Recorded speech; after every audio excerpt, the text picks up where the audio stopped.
Hello and welcome to P-10C Talk, the show where we talk about CZ P-10Cs and other CZs and other P-10s and non-CZ. All generally focused on the CZ P-10C and using that as a reference to have any other conversation. This is CZ P-10C Talk. I'm your host, Jason, and right now we're on step 3 of building out an alternate to my competition firearm. The first step was improving the gripability with the Taylor Freelance backstrap and the Tony Systems magwell. Step 2 was the HBI or CZ Custom EXT mag release, just a slightly extended mag release. Step 3 now is the Overwatch Precision, and the final step of modifying the frame at this juncture. There's 2 other modifications that I typically do to the frame. One is the CZ Customs EXT slide release, and the other is the Apex disconnector. But I'm going to try leaving both of those out and see how if that changes my fundamental appreciation of the platform. But for now, before we go putting in this new trigger, since we are affecting now the mechanical performance of the firearm, we need to walk away with some pulls, some trigger pulls, and understanding of where we started. So I'm going to try and do 3 really quick, and we'll let that be the baseline.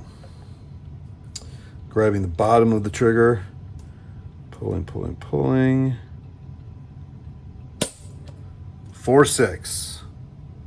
4.6.7, but yeah, 4.5 pounds. That's pretty good for a stock. I've done no other modifications to this firearm internally. And that's probably the lightest one I've seen from the factory, actually. 4.88. So we're just under 4.5 pounds. And the last one.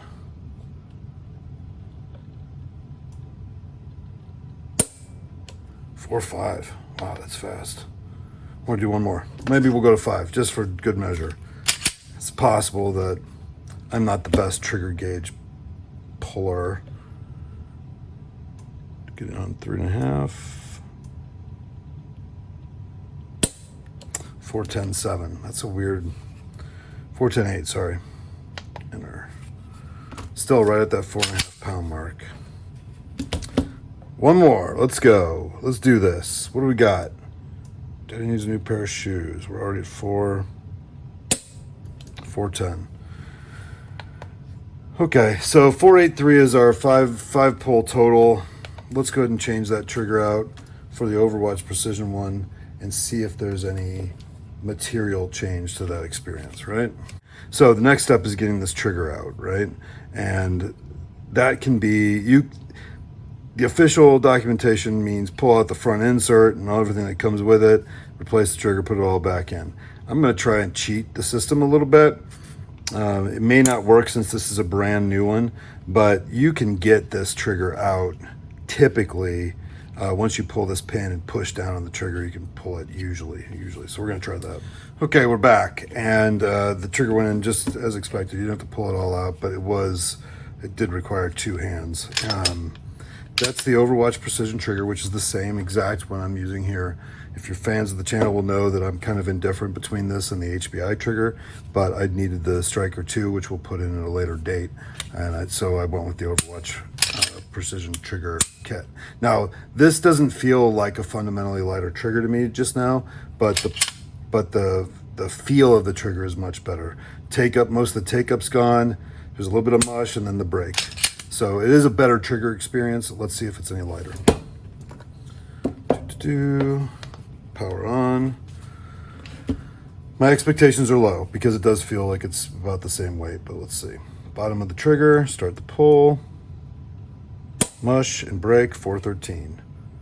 Yeah, I don't think this is going to affect the trigger weight much at all, if any. I don't think it got heavier, but I think that's within the error range of my ability to pull this reliably. Bottom of the trigger. Oh, 5.3, that's actually heavier. That's probably the heaviest one. But I did bottom out on the trigger, so because it's a little bit shorter of a pull, I might have some more error. I'm just going to delete that one. We'll start over. Not start over. We'll keep the first one. Let's try this other one. All the way at the bottom of the trigger. Pull. 4.6. That's more what I expected. So we'll leave that with the original 413 though. See if we get down anywhere near 4.5. Although I think just with these pulls already, we can pretty much say the trigger didn't have an effect. That's another 410. But again, I bottomed out on it. We'll keep it. If anything, we're talking about a 2-ounce difference between the triggers so far. So even if it did get a little bit heavier, I think it just got shorter, and I'm bottoming the trigger out at the end of the break. Yeah, 5-1. That was definitely me. I felt that. Again, I'm not the best at this, but let's see if this works. 4.9. If nothing else, if you can beat it, right at the break, it's fairly consistent, right? 4.10s, 4.9s, more consistent than the mushier stock trigger was, and under 5 pounds, there's a 4.7 is still a win. So after 5 pulls, we're at 4.93. The previous one was 4.8 and some change, I think 7. So no fundamental change on the weight of the trigger, but as you can clearly see, the experience is better. Prepping the trigger is basically just stopping at the wall, right? So let's talk about walls, right? So this is a funny thing. They do this in I guess it's the Modern Samurai Project class. Is the first time I've actually seen this done, but the concept of finding all of the mechanical resistance that you can in your trigger pull, or all of the walls, I think he calls them, even though the wall is generally appreciated to be the strengthiest stoppage in the trigger motion, right? When pressure is applied. But let's just do this, okay? So there's the first one, right? The trigger dingus is pulled, and I play. There's the second one, maybe 3. I'm applying pressure, trying to be real even about it. There was a little bit more. Okay, so maybe 5 or 6 little hitches in the mechanical pull of the trigger, which is far less than it would have been in the stock configuration. That, here is a stock one from a different. This is a Gen 1 though, and this thing's probably got a lot of mileage on it, so it might not be very representative. But we'll put the same slide on it just to see. Yeah.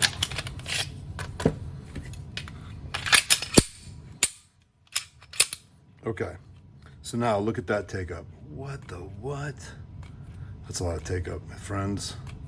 And then once the pressure's there, you start pushing. Ooh, that was pretty good, actually. Again, a lot of mileage on this trigger. So we got a little bit of creep and then a break. Pretty much the same experience as far as weight goes, but again, a much better experience on pull. It's not necessarily a whole lot smoother, but it's smoother, and it's less travel altogether. All right, it's good stuff. All right, so now we are feature parity on the frame for as far as I'm willing to go right now. Omitting the slide release, omitting the Apex trigger, Apex disconnector, we can move on to some slide modifications, which include the Overwatch Precision Striker, and then we have some springs from both Cajun Gunworks as well as HB Industries to sort of play with here to determine what the right pull, what the right spring weight is. I think typically I use the HBI red, but we have the Cajun green too, so I'm gonna test them all. But for right now, if we were to compare this trigger, let me find a competition slide. Okay, this has the Overwatch Precision Striker already in it. Oh, that's way lighter. Okay, so let's try that now, just for giggles, right? Because the only thing that's different between these two now, in theory, aside from the mileage on this slide or on this frame and its components, aside from the mileage, the only thing that's different in the trigger components are in the trigger experience between this one and the slide we just tested, is this has the Overwatch Precision Striker and probably an HB Industries red striker spring. This will be interesting. I don't know, maybe it's interesting to me. Maybe I should be playing some music in the background for you guys, but I'm kind of digging on this All right, this is going to be really different, so I got to be pretty gentle. Don't interrupt me. Nope, please hold your questions to the end. 312. We'll enter that one. Go again. Really trying to catch the outside of that yellow trigger pad on the very bottom of the trigger. 310. 2 pulls and I'm under 3 3/4, which is great as far as I'm concerned. Yes, it'd be great if I had a 1 3/4 pound Shadow custom trigger with like a millimeter of overall movement. But for a striker, 3.7, 3.5 pounds. Holy cow. Alrighty then. So after 3 pulls, I'm at 310. That seems a little weird. No, it's fine. Whatever. 310 after 3 pulls on the competition. This is my CCP slide for what it's worth, and ESP slide on the newly updated frame. So what does this mean? This means that I can take this frame right now with any one of my competition slides and go right into competition with it. In fact, in Evansville this weekend, I'll be shooting carry optics, so I will likely be using, because I haven't had a chance to run a new load on for the ported carry optic slide or the CCP slide for that matter. This will probably be what I run, minus the occlusion device. This will likely be what I run in red brush IDPA this weekend. I need to zero this optic. Oh yeah, I should probably go by the range today and do that, because I'm a little bit sketch on where that ended up. Let's see where we're at. See what we're playing with Saturday. Just over 4 pounds on that pull anyway. Let's try it one more time. 4 pounds is perfect. Like, I have no issues with that. Got a pretty short take up. A little bit of mush. 411. Makes me wonder. Aha! That's a stock striker. There we are. Well, that'll be interesting. When we go into the Overwatch Precision striker, we'll get a sense of, I mean, it looks like it's going to make a pretty big difference to the overall pull weight, which is a pretty awesome thing for a factory striker or for a off-the-shelf striker to do. Anyway, this is it for us. We just saw, I think, about a pound reduction. We saw a 0 reduction in just the inclusion of the trigger, but a much better pull, and maybe up to a pound or pound and a half reduction the farther we go down this particular path. So I'm pretty excited about that. I'll compare this. I'll go zero this, make sure it's running this 124 grain Magtech I got pretty well, and then I'll report back. But until then, stay safe. Take care of each other, right? First, stay safe, shoot straight, and we'll be back with slide modifications in the near future. Take care, everybody.